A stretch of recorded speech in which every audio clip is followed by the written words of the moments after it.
یہ تمہارے ماننے والے ہیں، یہ کمزور لوگ؟ شرک سے بچو، ہمیشہ ایک اللہ کی عبادت کرنا۔ اگر سچے ہو تو عذاب لے آؤ۔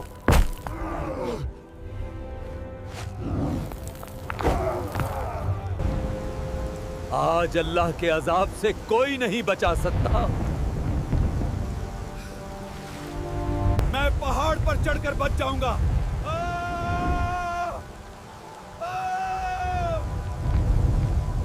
اب کوئی نہیں بچ سکتا۔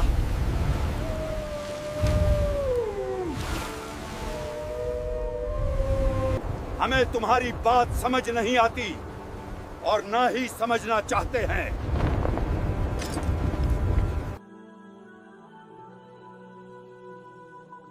قوم نوح علیہ السلام۔ ہمارے پاس تمہاری بات سننے کا وقت نہیں۔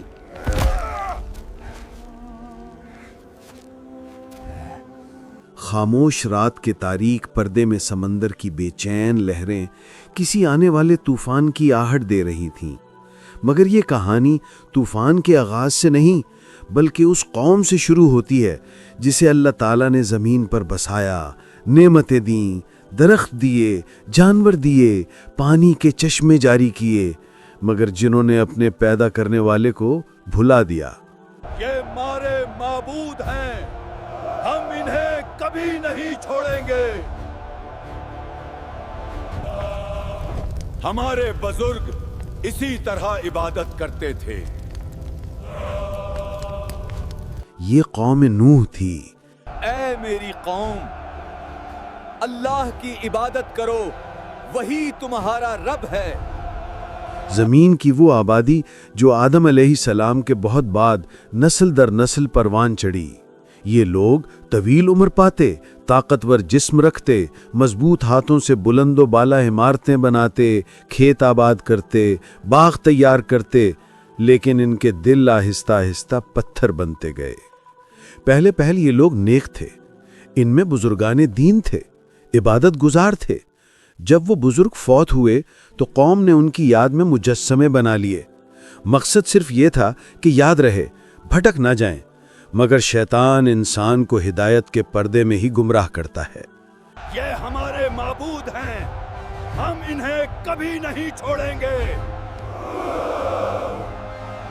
شیطان نے سرگوشی کی، یہی لوگ تھے جن کے وسیلے سے بارشیں اترتی تھیں، انہیں پکارو۔ اپنے معبودوں کو مت چھوڑنا تھا۔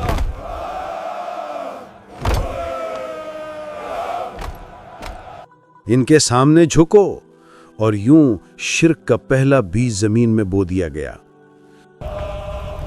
ہمارے بزرگ اسی طرح عبادت کرتے تھے۔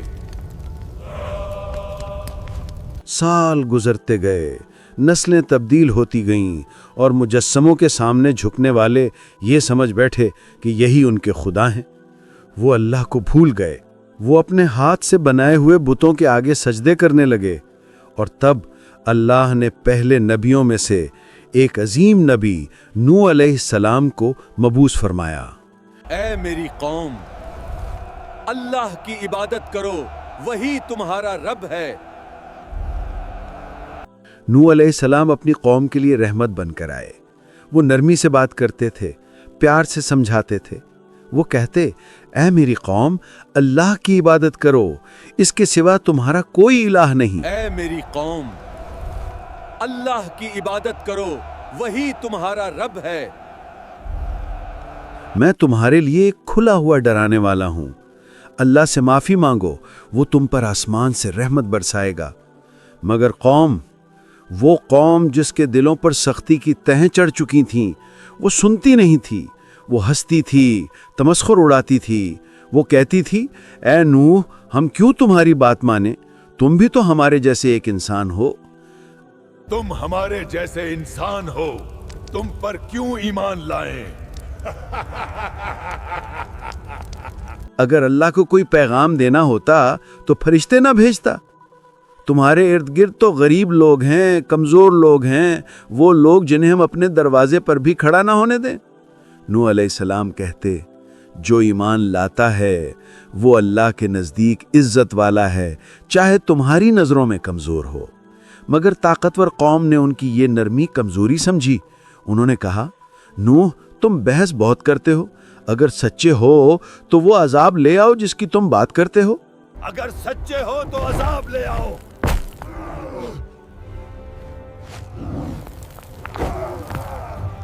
اس کے باوجود نوح علیہ السلام نے ہمت نہ ہاری۔ قرآن کہتا ہے کہ انہوں نے 950 سال تک اپنی قوم کو ایک ہی پیغام دیا، ایک اللہ کی عبادت کرو، گناہوں سے توبہ کرو، بچ جاؤ۔ وہ کبھی دن میں سمجھاتے، کبھی رات میں، کبھی کھلے عام، کبھی چھپ کر۔ وہ دروازے کھٹکھٹاتے، گھروں میں جاتے، کھیتوں میں جاتے، بستیوں میں جاتے، ہر جگہ ایک ہی بات کہنے کے لیے، اللہ کی طرف آ جاؤ، تمہارے لیے دنیا بھی بہتر ہو جائے گی اور آخرت بھی۔ لیکن قوم کا تکبر بڑھتا جا رہا تھا۔ کچھ لوگ انگلیوں سے کان بند کر لیتے تھے۔